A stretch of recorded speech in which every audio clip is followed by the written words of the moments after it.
Hi guys, let's read a book. 4 Little Kittens. Meow, meow, meow, meow, meow, meow, meow, meow, meow, meow, meow. You're so cute. 4 Little Kittens by Kathleen N. Daly. Pictures by Adriana Mazza Saviozzi. 1, 2, 3, 4. 4 little kittens. Once upon a time, 4 kittens were born in a corner of a barn. I wonder what kind of cats they'll grow up to be, thought the mother cat. She licked her 4 new babies proudly. They were still tiny, their eyes were sealed shut, and they could only mew and snuggle close to their mother's warm side.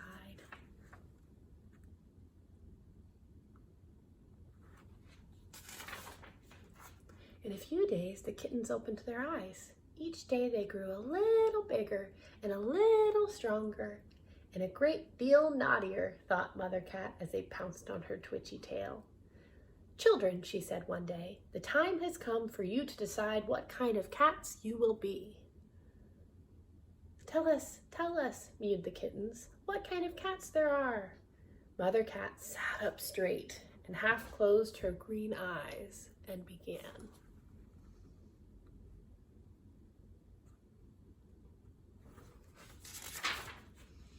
There are alley cats. An alley cat is long and lean. He slinks like a shadow, sleeps where he can, eats what he finds. A free cat is he.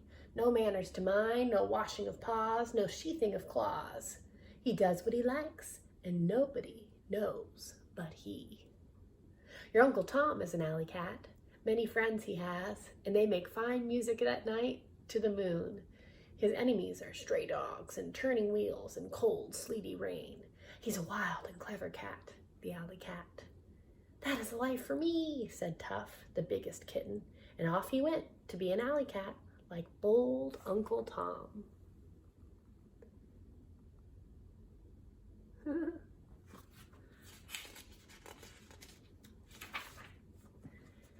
Now Uncle Tar was a ship's cat, Mother Cat went on. A splendid cat he was, with a ship for a home and sailors for friends.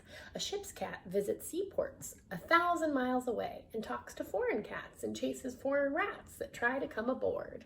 A brave cat he is, a jolly, roving cat, a ship's cat. And many are the tales your Uncle Tar could tell. And that is the life for me, said Luff, the second kitten, and off he went to be a ship's cat like jolly Uncle Tar.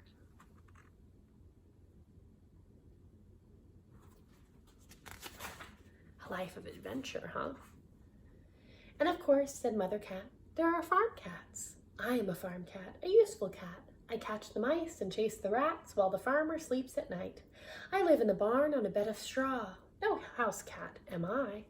A farm cat can talk to all the animals that live on the farm. A splendid, useful, strong cat is the farm cat, though I say it myself. That is the life for me, said Ruff, the third kitten, and off he went to be a farm cat like his mother. Mother Cat purred.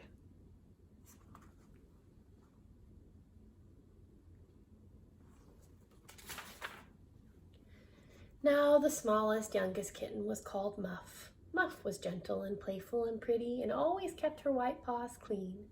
Muff's mother sighed and said, Muff, I don't think you are an alley cat. I don't think you are a ship's cat or even a farm cat. I don't know what kind of cat you are. And off went Mother Cat to catch a nice fat mouse for dinner. Sadly, Muff wandered out of the barn. She caught sight of Ruff, getting ready to spring on a great big rat. Muff shivered and crept by as quietly as she could. I couldn't be a farm cat, said Muff, because I'm afraid of big rats.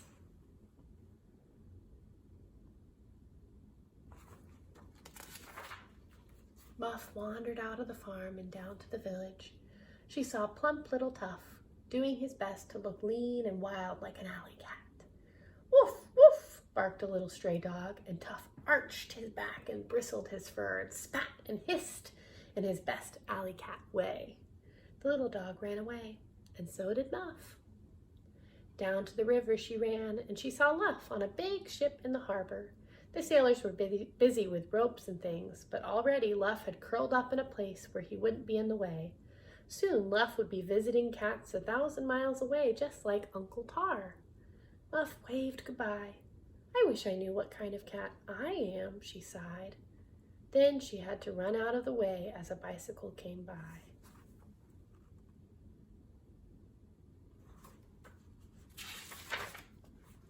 It began to rain, and Muff got cold and wet. She didn't like that at all. She shook her wet paws crossly. She lay down to sleep on a lumpy pile of sacks. She didn't like that very much either. She was cold and hungry and cross. And when a big hand picked her up, she spat and hissed for all the world like an alley cat.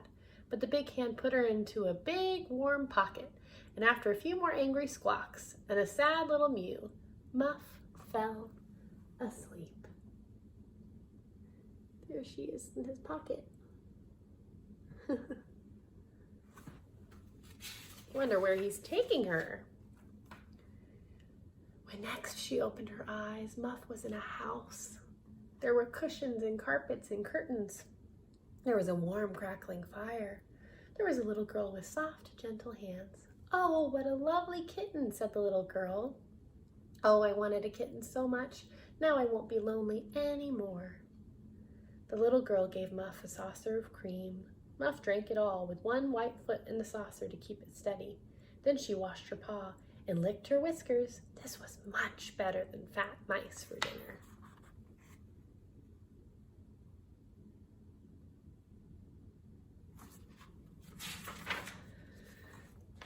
The little girl played with Muff. She dangled a string, and Muff jumped and pounced in her prettiest way, and the little girl laughed with delight. Muff purred. This was much better than running away from barking dogs and turning wheels. The little girl lifted Muff onto her warm lap and stroked Muff's fur. Oh, it's nice to have a kitten, said the little girl happily. Muff purred loudly. This was much better than a pile of lumpy sacks or even a bed of straw.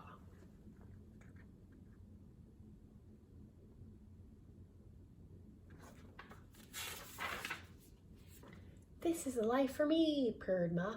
I know what kind of cat I am at last. I am a cushion and cream cat, a purring cat, a cuddlesome cat, a playful cat, a little girl's cat. I'm a house cat.